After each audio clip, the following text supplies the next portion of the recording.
Good morning friends, welcome to my channel Anju Tyagi. Friends, मैं आप सभी का अपने इस चैनल पे स्वागत करती हूँ। फ्रेंड्स, हमने भारतीय राज्य व्यवस्था को शुरू कर रखा है, जिसके हमने फर्स्ट और सेकंड चैप्टर कर लिए हैं। आज हम करेंगे भारतीय राज्य व्यवस्था का थर्ड चैप्टर, जिसका नाम है संविधान की प्रस्तावना। इसका फर्स्ट क्वेश्चन है, भारतीय संविधान किस भाग को उसकी आत्मा की आख्या प्रदान की गई है। मतलब भारतीय संविधान का कौन सा पार्ट है जिसको संविधान की आत्मा की संज्ञा दी गई है, वो है प्रस्तावना। प्रस्तावना को भारत के संविधान की आत्मा बोला गया है। नेक्स्ट है, संविधान निर्माताओं ने किस पर विशेष ध्यान दिया था। संविधान निर्माताओं ने सबसे ज़्यादा ध्यान प्रस्तावना पर दिया था, क्योंकि प्रस्तावना से ही हमें पता लगता है कि हमारे संविधान में अंदर किस किस चीज़ का वर्णन है। नेक्स्ट क्वेश्चन है, भारत में जनप्रिय प्रभुत्व संपन्न है, क्योंकि भारत के संविधान की प्रस्तावना शुरू होती है इन शब्दों से। किन शब्दों से हमारे संविधान की प्रस्तावना शुरू होती है? हम भारत के लोक शब्दों से। हम भारत के लोक शब्दों से ये संविधान की प्रस्तावना शुरू होती है। इससे पता चलता है कि जो हमारा संविधान बनाया गया है वो भारतीय जनता के द्वारा ही बनाया गया है। भारत को गणतंत्र क्यों कहा जाता है? क्योंकि भारत में जो प्रमुख होता है, जैसे हमारे देश का प्रमुख है राष्ट्रपति, उसका निर्वाचन होता है, वो किसी समय अवधि के लिए चुना जाता है। जैसे हमारा राष्ट्रपति 5 साल के लिए चुना जाता है, तो उसका निर्वाचन होता है, इसलिए भारत को क्या बोला जाता है? गणतंत्र बोला जाता है। भारत एक है धर्मनिरपेक्ष राष्ट्र, मतलब हमारा देश में कोई भी अपना धर्म नहीं है, ये सभी धर्मों को एक समान मानता है, इसलिए भारत को धर्मनिरपेक्ष राष्ट्र कहा जाता है। नेक्स्ट है, धर्मनिरपेक्षता का क्या अर्थ है? धर्मनिरपेक्षता का अर्थ है कि राज्य किसी की भी धर्म को स्वीकार नहीं करता। मतलब राज्य का अपना कोई धर्म नहीं है, यहाँ पे बहुत सारे धर्मों के लोग रहते हैं, सबको अपना अपना धर्म का प्रचार करने का, अपनाने का अधिकार है। भारत एक धर्मनिरपेक्ष राज्य है, इसका मतलब है कि भारत किसी निश्चित धर्म का समर्थन नहीं करता, ये किसी को भी प्राथमिकता नहीं देता, सभी धर्म भारत की नज़रों में समान है। नेक्स्ट क्वेश्चन है, गणतंत्र होता है, गणतंत्र का अर्थ क्या है? राज्य जहाँ पर अध्यक्ष वंशानुगत रूप से न हो, मतलब कि जहाँ पर प्रमुख को वंशानुगत रूप से ना चुना जाता हो, मतलब जैसे राजा होता है, राजा का बेटा फिर बाद में राजा बन जाता है, उसको बोलते हैं वंशानुगत परंपरा। लेकिन जो गणतंत्र होता है उसमें क्या होता है कि अध्यक्ष का चुनाव होता है। नेक्स्ट है, निम्नलिखित में से 2 शब्द कौन से हैं जिसका समावेशन 42वें संविधान संशोधन के द्वारा उद्देशिका में किया गया। उद्देशिका मतलब प्रस्तावना को उद्देशिका भी कहा जाता है। 42 ऐसे कौन से शब्द हैं जिसको सम्मिलित किया गया प्रस्तावना में 42वें संविधान संशोधन के द्वारा? समाजवादी और धर्मनिरपेक्ष। ये मूल संविधान में इन शब्दों का वर्णन हमारी प्रस्तावना में नहीं था, इसको 42वें संविधान संशोधन के द्वारा 1976 में 1976 में इसको भारतीय संविधान में जोड़ा गया था। नेक्स्ट है, भारतीय संविधान की प्रस्तावना में भारत को किस रूप में घोषित किया गया है? भारत के संविधान की प्रस्तावना में ये शब्द मिलते हैं कि भारत एक प्रभुता संपन्न, समाजवादी, धर्मनिरपेक्ष और प्रजातांत्रिक गणराज्य है। और ये क्वेश्चंस भी आते हैं, जैसे इसको आगे पीछे करके दे देते हैं कि ये जो वर्ड है ये कहाँ पे आएगा, तो इनको सीरियल वाइज भी याद करना होता है कि सबसे पहले आता है प्रभुता संपन्न, फिर समाजवादी, फिर धर्मनिरपेक्ष, फिर प्रजातांत्रिक गणराज्य। नेक्स्ट क्वेश्चन है, भारत एक गणतंत्र है, इसका अर्थ है कि भारत में वंशानुगत शासक नहीं है, क्योंकि हमारे प्रमुख का चुनाव होता है। नेक्स्ट क्वेश्चन है, निम्नलिखित में से कौन सा शब्द भारत के संविधान की उद्देशिका में नहीं है? जैसे आपने देखा है कि प्रभुता संपन्न, समाजवादी, धर्मनिरपेक्ष, प्रजातांत्रिक गणराज्य है, इसमें देखते हैं कौन सा नहीं है। समाजवादी है, प्रभुता संपन्न है, पंथ निरपेक्ष मतलब धर्म निरपेक्ष है, लेकिन लोक कल्याण नहीं है। कल्याणकारी राज्य का क्या उद्देश्य है? हमारा देश कल्याणकारी राज्य है, लेकिन लोक कल्याण शब्द का वर्णन हमारी प्रस्तावना में नहीं मिलता। कल्याणकारी राज्य का उद्देश्य क्या है? कमजोर वर्गों के कल्याण का प्रबंध करना। मतलब जो भी हमारे देश में जैसे SC BC है, तो हमारे देश में भी क्या कर रखा है कि उनको ज़्यादा बढ़ावा देने के लिए उनको कुछ अधिकार दे रखे हैं, प्रमुख अधिकार दे रखे हैं। तो इसलिए हमारे जो भारत को भी कल्याणकारी राज्य बोला जाता है। भारत को एक गणतंत्र मुख्य रूप से क्यों माना जाता है? क्योंकि यहाँ पे राज्याध्यक्ष का चुनाव होता है, क्योंकि जो हमारा प्रमुख है राष्ट्रपति प्रधानमंत्री, उनका हम चुनाव करते हैं, इसलिए इसको गणतंत्र माना जाता है। नेक्स्ट क्वेश्चन है, भारतीय संविधान की प्रस्तावना के सिलसिले में निम्नलिखित में से कौन सा क्रम सही है? जैसे मैंने बताया था कि इसको क्रम में भी पूछा जाता है कि कौन सा क्रम ये सही है। सार्वभौम सत्ता संपन्न, ये प्रभुता संपन्न भी इसको बोला जाता है, सार्वभौम सत्ता संपन्न भी एक ही अर्थ है। नेक्स्ट है समाजवादी, धर्मनिरपेक्ष और जनवादी लोकतंत्र। जनवादी लोकतंत्र बोल दो या प्रजातांत्रिक गणराज्य बोल दो, सेम मीनिंग है इसका। तो इसका ऑप्शन नंबर डी ठीक है। नेक्स्ट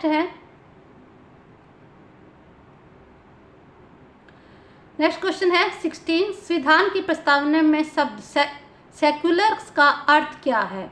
सेक्युलर का अर्थ है कि सभी नागरिकों को धर्म की उपासना की स्वतंत्रता। हमारे देश में बहुत सारे धर्मों के लोग रहते हैं, जैसे हिंदू भी है, मुस्लिम भी है, सिख भी है, ईसाई भी है। तो सभी नागरिकों को, सभी धर्म के नागरिकों को अपने धर्म के अनुसार उपासना करने की स्वतंत्रता है। सभी शब्द धर्मनिरपेक्ष भारत के संविधान की प्रस्तावना में जोड़ा गया था। जो धर्मनिरपेक्ष है वो कब जोड़ा गया था?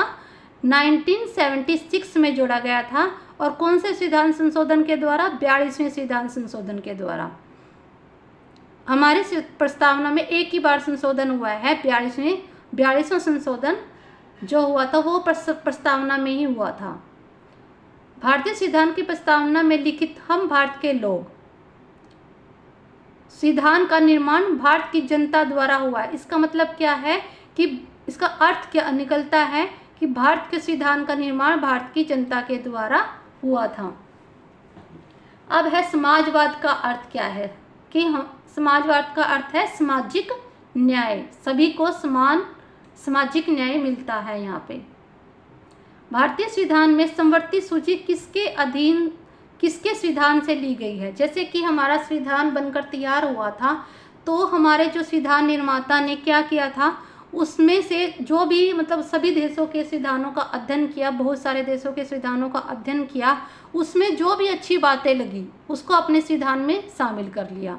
तो इसमें से जो समवर्ती सूची है, जैसे हमारे जो देश में 3 सूचियां हैं, एक है केंद्र सूची, दूसरी राज्य सूची और तीसरी है समवर्ती सूची। तो समवर्ती सूची किसके संविधान से ली गई थी? ये ली गई थी ऑस्ट्रेलिया के संविधान से। ऑस्ट्रेलिया के संविधान से समवर्ती सूची को लिया गया है। नेक्स्ट है भारतीय संविधान की आत्मा किसे कहा जाता है? प्रस्तावना को भारतीय संविधान की आत्मा कहा जाता है।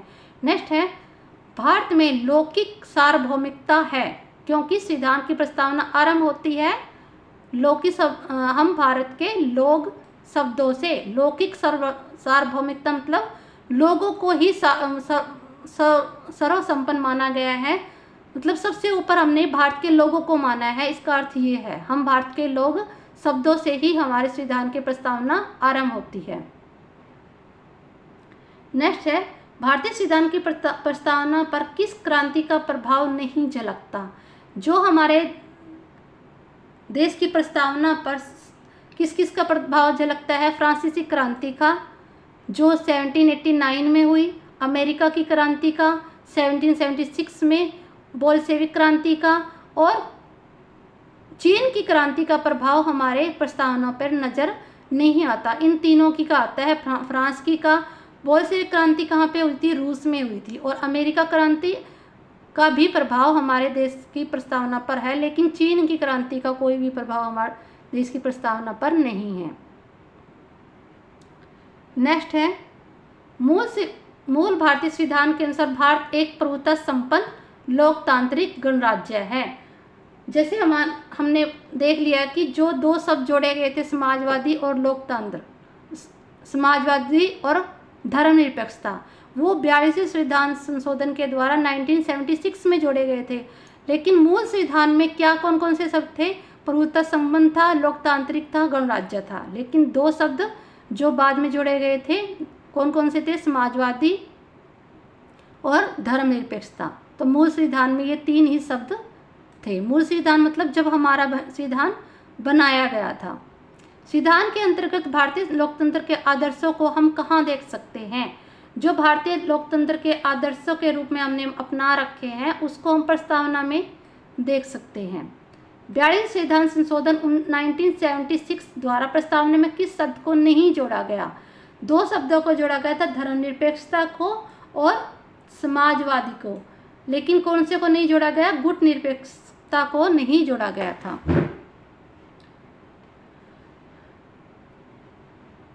भारतीय संविधान की प्रस्तावना के बारे में कौन सा कथन सही है? उक्त शब्द 1976 में संशोधन द्वारा जोड़े गए थे। कुछ मतलब दो शब्द जोड़े गए थे 1976 में 42वें संशोधन के द्वारा, ये सही है। नेक्स्ट क्वेश्चन है, भारतीय संविधान ने किस प्रकार के लोकतंत्र को अपनाया? भारतीय संविधान ने लोकतांत्रिक गणतंत्र को अपनाया। यहाँ पर लोग जनता के द्वारा ही प्रमुख का चुनाव होता है, इसलिए भारतीय जो संविधान ने लोकतांत्रिक गणतंत्र को अपनाया था। भारतीय संविधान की प्रस्तावना में वर्णित लोकतंत्र को किस रूप में स्वीकारा? लोकतंत्र को स्वीकारा था राजनीतिक लोकतंत्र, सामाजिक, यहाँ पे राजतंत्र के यहाँ लोकतंत्र आएगा, राजनीतिक लोकतंत्र, सामाजिक लोकतंत्र और आर्थिक लोकतंत्र, ये सभी रूपों में संविधान की प्रस्तावना में स्वीकार किया गया है। नेक्स्ट है,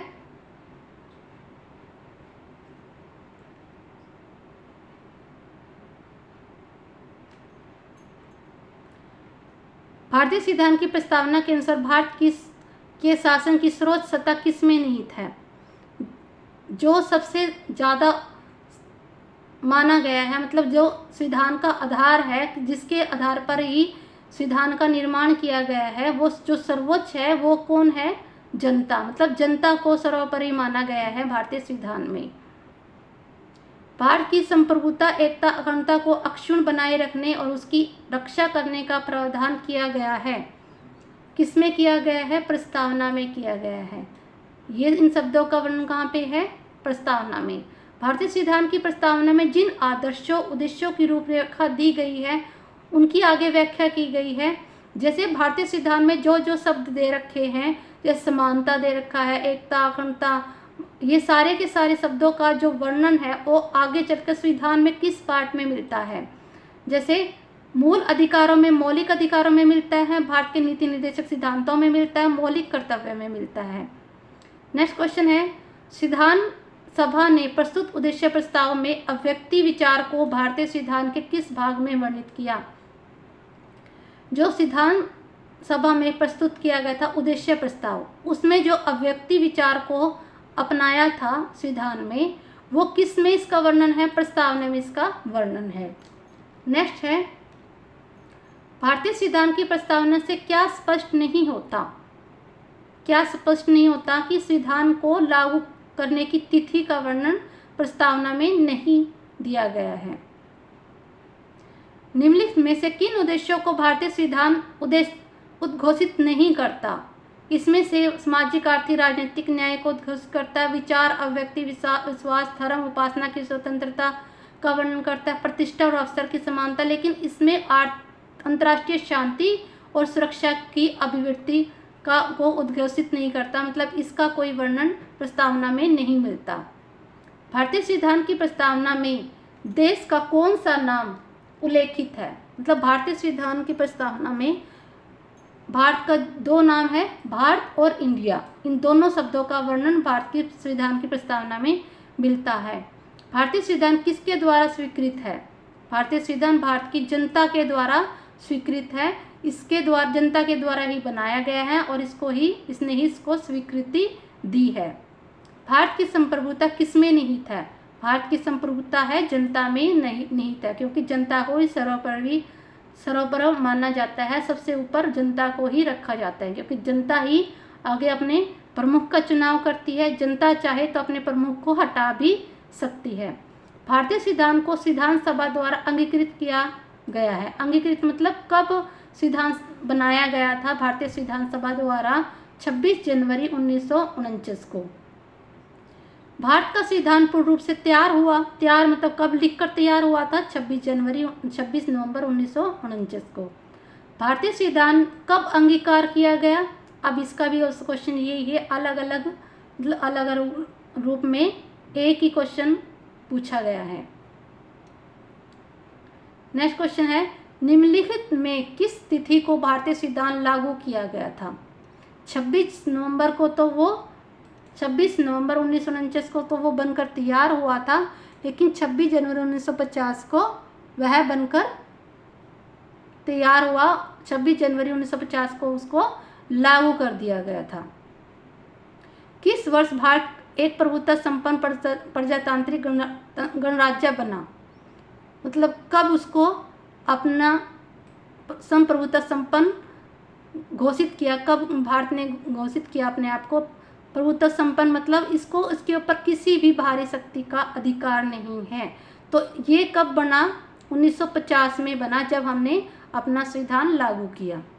संविधान की उद्देशिका का संशोधन कितनी बार किया गया? मतलब जो प्रस्तावना है उसमें संशोधन कितनी बार किया गया? एक ही बार किया गया था।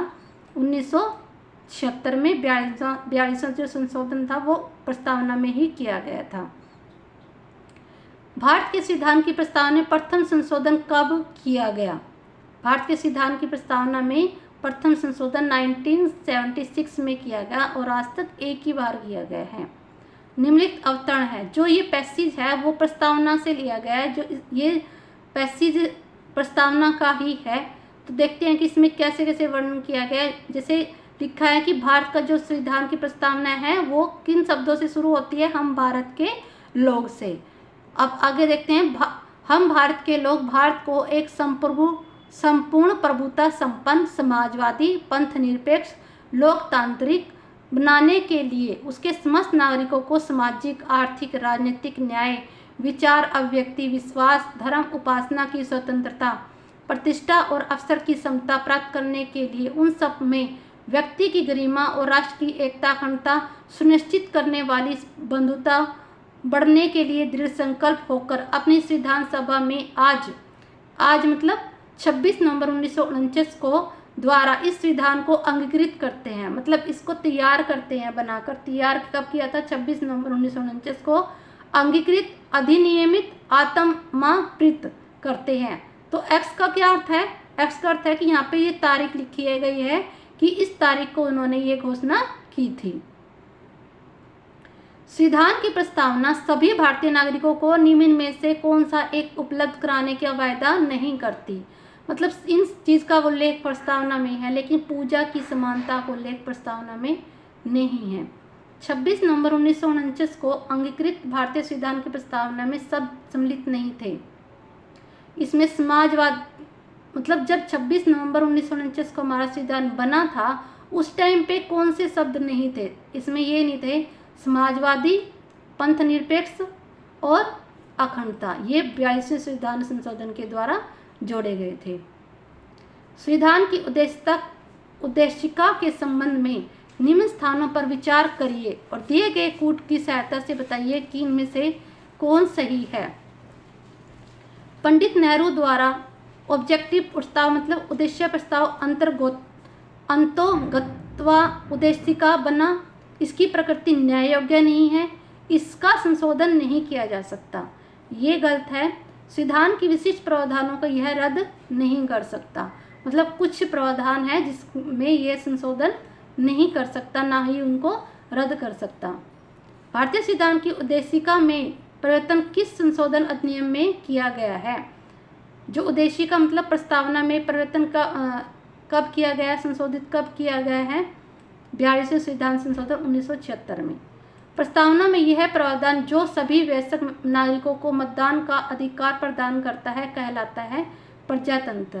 प्रजातंत्र मतलब लोकतंत्र, क्योंकि यहाँ पे सभी लोगों को वयस्क मताधिकार के आधार पर मतदान करने का अधिकार है।